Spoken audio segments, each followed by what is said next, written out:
धागा सुखाचा शंभर धागे दुखाचे। नमस्कार, मी यामिनी दळवी। न्यूज 18 लोकमतच्या विशेष कार्यक्रमात तुम्हा सर्वांचं मनपूर्वक स्वागत।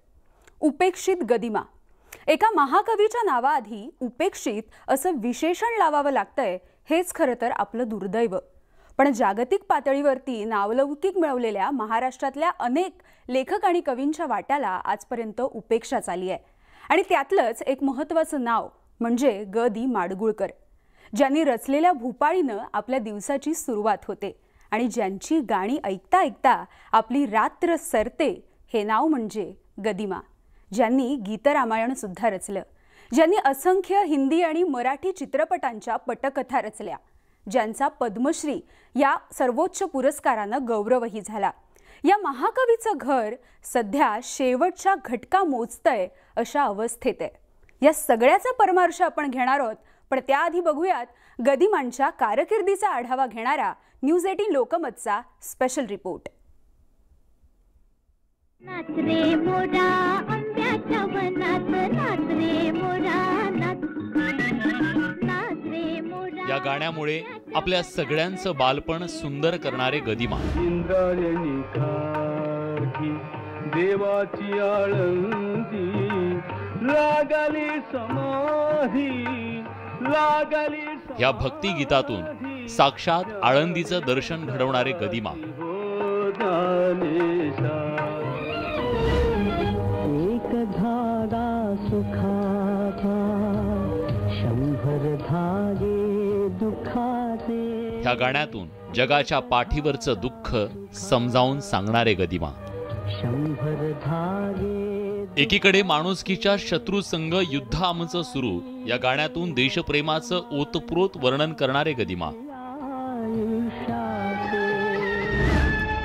पदरावरती जर तारीचा मोर नाचरा हवा। आणि दुसरीकडे लावणीच्या माध्यमातून फड गाजवणारे गदिमा। आई मला स्वये श्री राम प्रभु ऐकती। गीत रामायणाच्या रचनेमुळे गदिमांना महाराष्ट्राचे आधुनिक वाल्मिकी ही पदवी मिळाली। स्वये श्री राम प्रभु ऐकती, कुशलव रामायण गाती। तुझ काय देव सावळ्या मी काया तरी हो, तुझ काय देव सद्गुरु मी काया तरी। तर साईबाबांच्या काकड आरतीसाठी त्यांनी लिहिलेले शब्द आजही भारावलेल्या वातावरणात घेऊन जातात। वेदोबळे भटिक नाम्याची जाण श्री हरी। गजानन दिगंबर माडगूळकर 1 डिसेंबर 1919 मध्ये सांगलीतल्या शेटफळे गावात महाराष्ट्राच्या या सुपुत्राचा जन्म झाला। मात्र माडगुळे गावी स्थायिक झाल्यावर त्यांनी त्यांचं कुलकर्णी आडनाव बदलून माडगूळकर हे आडनाव स्वीकारलं। गणित विषयामुळे 10वीत नापास झालेले माडगूळकर हे महाराष्ट्रातील अढळपद मिळालेले लेखक झाले। बालवाङ्मय, भक्तिगीतं, भावगीतं, देशभक्तीपर गीतं इतकंच नाही तर नाटकं, चित्रपटांच्या पटकथा सुद्धा माडगूळकरांनी लिहिल्या।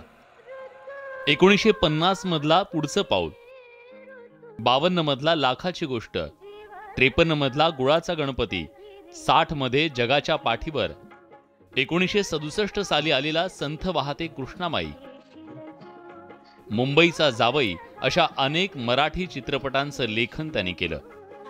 तर हिंदीतील 2 आंखे 12 हात, नवरंग, प्यासा, तर राजेश खन्नाचा अवतार आणि अमिताभ राणी मुखर्जीच्या ब्लॅकची मूळ कथा ही गदिमांचीच होती।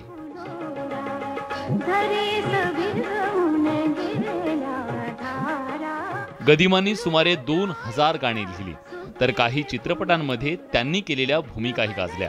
त्यांच्या योगदानासाठी भारत सरकारनं 1969 मध्ये पद्मश्री पुरस्कारानं त्यांचा गौरव केला, तर 1973 मध्ये यवतमाळला झालेल्या अखिल भारतीय मराठी साहित्य संमेलनाचं अध्यक्षपदही त्यांनी भूषवलं. स्वातंत्र्याच्या चळवळीतील त्यांचा सहभागही लक्षणीय होता.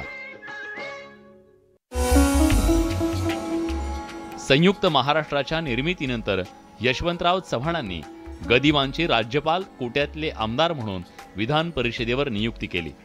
मराठी साहित्याच्या विश्वात गदिमांनी आपल्या लेखन प्रतिभेनं मोलाची भर घातली. त्यामुळे गदिमांनी लिहिलेले शब्द आजही मराठी रसिकांच्या मनावर ठसा उमटवून आहेत.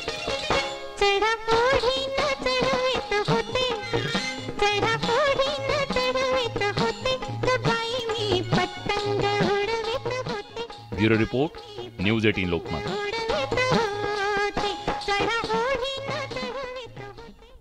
ज्यांचं नाव घेतल्याशिवाय मराठी साहित्याचं वर्तुळ पूर्णच होऊ शकत नाही ते नाव म्हणजे गदी माडगुळकर.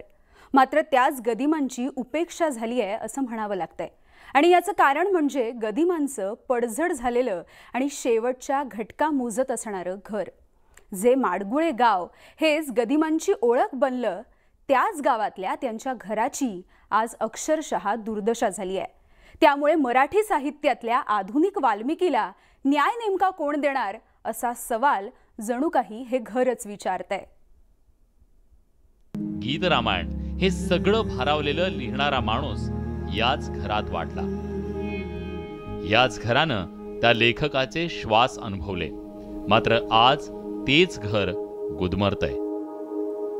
घराची दुरवस्था फार बेकार झालेली आहे. आता आतल्या बाजूला सगळे पाक ते पडायचं पहिलं धाब्याचे घर आहेत, त्याला ठिपी लावावं लागते. ठिपी काही ठिकाणी ठिपी लावलेले आहेत, काही खांब आहेत. आता जर आत जायचं म्हटलं तर ते बाहेरून आलेल्या माणसाला काय माहीत नसते, त्यांना भीती वाटते आत जायला. आणि पलीकडल्या बाजूला ते आडाची तेच अवस्था आहे. किचनचं आहे तिथे तर सगळे पडायला लागलेलं आहे. वरून सगळं किल्चन वगैरे निघालं आहे सगळं. ते सगळं खाली येण्याची शक्यता आहे. तर ह्याच्यावर शासनानं लक्ष घालून ते करावं. या घराच्या बाजूला असणारा हा हॉल बामणाचा पत्रा म्हणून ओळखला जातो. या हॉलमध्ये बसून अनेकदा माडगुळकर लिखाण करायचे. त्यामुळे या हॉलचा काही वर्षांपूर्वी जीर्णोद्धार करत त्याची डागडुजी करण्यात आली. मात्र घर अजूनही जैसे थेच आहे. या अण्णांचा वसा जो आहे, त्यांचं जे वास्तू आहे, या वास्तूचं जतन करावं की जेणेकरून ही वास्तू सर्वांना पाहता येईल आणि जुन्या स्ट्रक्चरमध्ये जे राहावी होती त्या पद्धतीनं. जो बामणाचा वाडा म्हणतोय आपण, तो वाडा राहावा. पाडी तालुक्यातली गाव आहे, तिथं 4-5 हजार लोकसंख्या असल्यामुळे शासनानंही त्यांच्या जन्मगावी स्मारक केलं. वास्तविक त्यांनी आपले कुलकर्णी आडनाव बदलून माडगुळकर हे आपल्या गावाचं नाव मोहर आणलं आणि माडगुळेमध्ये त्यांचं घर, जमीन, सर्व लिखाण केलेलं, बामणाचा पत्रा हे सर्व तिथंच त्यांनी वावर केलेला आहे आणि माडगुळे गाव मोहर आणलं. परंतु शासनानं माडगुळे गावामध्ये स्मारक जरी केलं नसलं तरी त्यांची वास्तू चिरंतन जपण्यासाठी या वास्तूचा कायापालट करण्यासाठी भरीव निधी देऊन आणि यांचं घर, निवासस्थान योग्य रीतीनं हे करावं.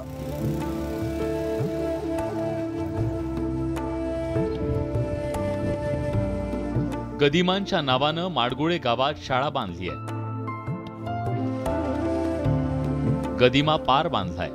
इथं गदिमांची जयंती पुण्यतिथी साजरी होते खरी, पण गदिमांचं जे घर अक्षरांची पालखी वाहणाऱ्यांसाठी मंदिर आहे, त्याची झालेली ही अवस्था त्या मंदिराच्या देवालाही पाहवत नसेल. Bureau report, news 18 Lokmat. ज्या कवीच्या गाण्यांनी आपल्यासारख्या सामान्य माणसांचं आयुष्य सुंदर केलं, त्याच्याच घराची झालेली ही अवस्था आता आपण बघितली. पण हे केवळ एका ठिकाणी घडलेलं नाहीये, तर गदिमा यांच्या जन्मगावात आणि पुण्यामध्ये सुद्धा असाच संघर्ष झाला. ती सगळी परिस्थिती नेमकी काय होती बघूयात ब्रेक नंतर. एक धागा सुखाचा, 100 धागे दुखाचे. एक धागा सुखाचा, 100 धागे दुखाचे. उपेक्षित गदिमा या कार्यक्रमात तुमचं पुन्हा एकदा स्वागत. गदिमांच्या माडगुळे या गावातल्या घरामधली अवस्था तर आपण बघितली, पण ज्या ठिकाणी सरकारनं औपचारिकता म्हणून गदिमा यांचं स्मारक बांधलं, त्या त्यांच्या शेटफळे या जन्मगावामध्ये सुद्धा आता तीच परिस्थिती आहे. कारण इथलं स्मारक म्हणजे केवळ हॉल इतकंच उरलंय आणि तिथेही गदिमांच्या स्मारकाच्या नशिबी उपेक्षा चाली आहे.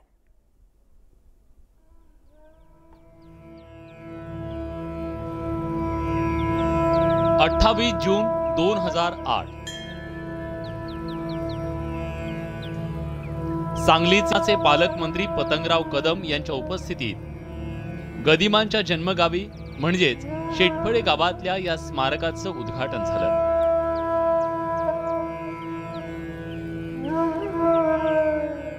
तत्कालीन मंत्री जयंत पाटील आणि आमदार अनिल बाबर यांची नावंही या बोर्डावर दिसतायत. मात्र या बोर्डाच्या झालेल्या दुर्दशेवरूनच आपल्याला स्मारकाची अवस्था काय असेल याची थोडीशी प्रचिती येते. शेटफळ्यामध्ये जे स्मारक नदीच्या किनाऱ्याला आहे त्याच्यावर गदी माडगुळकरांचं स्मारक असा फक्त एक फलक आहे आणि आतमध्ये मी ज्या वेळेला तिथे गेलो त्यावेळेला तिथे महिलांचे शिवणकलेचे वर्ग चालले होते. आता ज्यांनी ते वर्ग चालू केले त्यांना दोष देण्यामध्ये अर्थ नाही, कारण ती जागा रिकामीच पडलेली होती, ती कोणीतरी ती वापरणं स्वाभाविक आहे. पण गदी माडगुळकरांचं स्मारक किंवा एका अतिशय प्रतिभावान अशा अभिजात कवीचं स्मारक हे अशा पद्धतीनं रिकामं राहतं, कोणत्या का वादाने होईना, हे स्थानिक लोकप्रतिनिधींना देखील शर्मेची बाब आहे. प्रशासनाच्या दृष्टीने सुद्धा फारशी अभिमानाची बाब नाही आणि मराठी समाजाच्या दृष्टीने सुद्धा ती अभिमानाची बाब नाही. सुरुवातीला आपण ऐन वेळेला ती कल्पना बजेटमध्ये घालायच्या वेळेला ती जागा निवडलेली होती. बजेटमध्ये घालताना ती गावाच्या फार लांब होती, त्यामुळे त्याचा उपयोग झाला नसता. म्हणून गावातल्या लोकांची मागणी अशी झाली, ग्रामपंचायतीची मागणी झाली की बाबा गावाशेजारी असावं म्हणून, आणि 2006ला ते मंजूर झालं आणि अपूर्ण अवस्थेत 2008ला ते त्याचं उद्घाटनही झाले, पण अपूर्ण अवस्था तशीच राहिली. त्यानंतरही आम्ही वर्षाला प्रत्येक वर्षी साहित्य मेळावे घेऊन प्रत्येक वेळेला येईल त्या सरकारला आम्ही मागणी करीत राहिलो. आणि आता या स्मारकाची जी अपूर्ण अवस्था आहे त्यामध्ये कंपाऊंड असेल, गदिमांचा अर्धपुतळा आहे, ओढ्यालगत घाट आहे, बाग आहे, कॉम्प्युटर लॅब आहे, ग्रंथालय आहे, कलर आहे, फिटिंग आहे, पाणी टाकी आहे, असं बऱ्याच गोष्टी अपूर्ण अवस्थेत आहेत. स्मारक व्हावं त्याबद्दल काही वाद नाही. ते स्मारक त्या बामणाच्या पत्र्यामध्ये व्हावं का आणखीन कुठली जागा त्या कुटुंबियांनी द्यावी का त्यांचं जे निवासस्थान वाडा आता पडायला लागलेला आहे तिथे व्हावं, हा निर्णय यांनी घ्यायचा आहे. असं स्मारक झालं तर साहित्यिक म्हणून आपल्याला सगळ्यांना आनंदच होणार आहे. अजूनही हे स्मारक अपूर्ण अवस्थेतच उभं आहे. स्मारकासाठी 61 लाखांच्या निधीची गरज असल्याचं पत्र सातत्यानं सरकारला पाठवलं जात आहे. आणखी एक खेदाचा प्रकार म्हणजे सध्या या स्मारकात चक्क शिवण क्लास चालतो. मला असं वाटतं की कवीचं स्मारक हे कायमस्वरूपी कवीचं स्मारकच असलं पाहिजे. ते फक्त एखाद्या कवी संमेलनापुरतं कवीचं स्मारक आणि उरलेलं काळ कोणाला तरी आउटसोर्स केल्याप्रमाणे आध्यात्मिक लोकांना देणं हे अतिशय लांछनास्पद आहे असं मला वाटतं. आणि या बाबतीमध्ये सध्याचे जे साहित्य संमेलनाचे अध्यक्ष आहेत भारत सासणे आणि साहित्य विषयक काम करणाऱ्या ज्या 4 महत्वाच्या घटक संस्था महाराष्ट्रामध्ये आहेत, म्हणजे मुंबई मराठी साहित्य संघ, महाराष्ट्र साहित्य परिषद, मराठवाडा साहित्य परिषद, विदर्भ साहित्य संघ आणि मधु मंगेश कर्णिकांचा कोमसाप, या 5 महत्वाच्या संस्थांची ही जबाबदारी आहे की महाराष्ट्रातल्या साहित्यिकांच्या या स्मारकांची अवहेलना थांबवण्यासाठी त्यांनी एकत्रितपणे काम केलं पाहिजे. ते चांगलं स्मारक झालं तिथे माडगुळ्यामध्ये खुद्द, तर त्या स्मारकामध्ये त्यांचे निरनिराळे फोटोग्राफ्स, पूर्वीचं घर कसं होतं, त्यांनी वापरलेल्या वस्तू, म्हणजे अगदी त्यांची लेखणी आणि लेखनाचं पॅड हे सुद्धा तिथे ठेवता येईल. की शेक्सपियरने वापरलेला कंगवा आणि दौटाकसुद्धा तिथे ठेवलेलं आहे, तुटका कंगवा असूनसुद्धा हे करता येतं. महात्मा गांधींचं स्मारक वर्धेला आहे, तिथे महात्मा गांधींचा चष्मा आणि काठी ही तिथेही ठेवलेली आहे. तर हे सगळीकडे होऊ शकतं, प्रश्न इच्छाशक्तीचा असतो. त्यामुळे फार सुंदर पद्धतीनं गदिमांचं जन्मगाव शेटफळे आणि गदिमांचं कर्मगाव माडगुळे या दोन्ही गावामध्ये असणाऱ्या गदिमांच्या वास्तूंची अवस्था तर आता आपण बघितली. मात्र गदिमांच्या स्मारकासाठीचा संघर्ष हा काही आजचा नाहीये. तर पुण्यामध्ये सुद्धा गदिमांचं भव्य दिव्य स्मारक उभं राहावं यासाठी सुद्धा संघर्ष झाला. स्मारकासाठी आंदोलन झालं आणि पाठपुराव्यानंतर तेव्हाच्या सरकारनं एक आराखडा सुद्धा मंजूर केला. पण अजूनही हे स्मारक कागदावरून जमिनीवर काही अवतरलेलं नाही. पुण्यामध्ये गदिमांच्या स्मारकासाठी माडगुळकर यांच्या पुढाकारानं आणि साहित्यिकांच्या मदतीनं केवळ राज्यात आणि देशातच नाही तर इतर काही देशांमध्येही हे आंदोलन उभं राहिलं. श्रीधर माडगुळकर यांचं निधन झालं आणि त्यांच्या पत्नी म्हणजे शीतल माडगुळकर यांनी मला सांगितलं की अजून स्मारक होत नाही. या स्मारकासाठी मग आम्ही जनआंदोलन करायचं ठरवलं आणि 2 वर्षापूर्वी आम्ही जनआंदोलन केलं. संपूर्ण म्हणजे जगातल्या 7-8 देशांमध्ये, महाराष्ट्रातल्या 36 जिल्ह्यामध्ये आणि भारतातल्या 5 राज्यांमध्ये आंदोलन झालं. पण अद्याप दुर्दैवाने ते स्मारक झालेलं नाही आणि कधी होणार याची काही खात्री नाही. स्मारकासाठी उभं राहिलेलं जनआंदोलन पाहता पुण्याचे तत्कालीन महापौर मुरलीधर मोहोळ यांनी स्मारकाची घोषणा केली. जागा निश्चितीही झाली. स्मारक कसं हवं याचा आराखडाही ठरला. मात्र अजूनही हे स्मारक उभं राहिलं नसल्यानं हा आनंद औट घटकेचाच ठरला असं नाईलाजानं म्हणावं लागेल. जवळपास याच्यामध्ये 1800 स्क्वेअर मीटर इतक्या मोठ्या प्रमाणामध्ये जागेमध्ये हे स्मारक उभं राहते आणि म्हणून थोडासा कोरोना आणि या बाकीच्या काळामध्ये थोडासा त्याला उशीर नक्की झाला, परंतु काम कुठल्याही प्रकारे थांबलेलं नाही. काम हे सुरू आहे आणि आता वित्तीय समितीच्या मान्यतेनंतर प्रशासनाने खऱ्या अर्थाने या कामाला गती दिली पाहिजे अशी मी स्वतःही आयुक्तांशी या संदर्भात बोललेलो आहे. हे काम खरोखरी शासनानेच करायला हवंय, कारण त्या पद्धतीनं त्या इतमामाने ते झालं पाहिजे. आणि या निमित्ताने मला महाराष्ट्रातल्या शासनकर्त्यांना किंवा जी इतर मंडळी आहेत सार्वजनिक क्षेत्रातली त्यांना अशी विनंती करावीशी वाटते की तुमच्या राजकीय भाकरीला एक सांस्कृतिक चटणी, आमच्या मांडेसाच्या भाषेत बोलायचं तर चवीला सांस्कृतिक क्षेत्र वापरू नका. खरोखरीच त्याच्यात गंभीरपणाने काहीतरी काम करा. तर इतकी वर्ष रेंगाळलेलं आणि जणू काही हे करणं असाध्यच आहे असं वाटायला लागणारं हे स्मारक निदान कधीतरी या पुण्यनगरीत, महाराष्ट्रात किंवा त्यांचं जे मूळ गाव आहे माडगुळ तिथंही अजून काही झालेलं नाही. आता काही वर्षांनी त्यांचं 50वी पुण्यतिथी येईल, तोपर्यंत तरी हे होईल का नाही याच्यात खरं सांगायचं तर मला शंका आहे. स्थानिक राजकारण्यांनी दाखवलेली अनास्था हे सुद्धा स्मारकाचं काम रखडण्यासाठीचं महत्त्वाचं कारण आहे. मात्र केवळ स्मारकाच्या नावाखाली मोठी वास्तू उभारणं म्हणजे स्मारक उभारणं नव्हे असं मराठी अभ्यास केंद्राचे प्रमुख डॉक्टर दीपक पवार म्हणाले.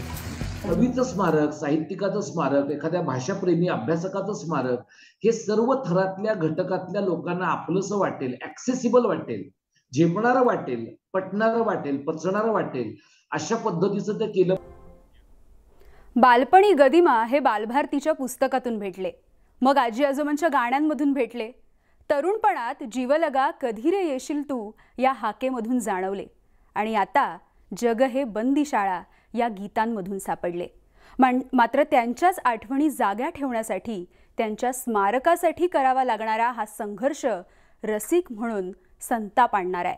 आणि त्यामुळे आता तरी ही स्मृतीस्थळं जतन होणार का आणि सरकार साहित्यिकांच्या या मंदिरांकडे सुद्धा गांभीर्यानं बघणार का याचा पाठपुरावा न्यूज 18 लोकमत करतच राहणार आहे.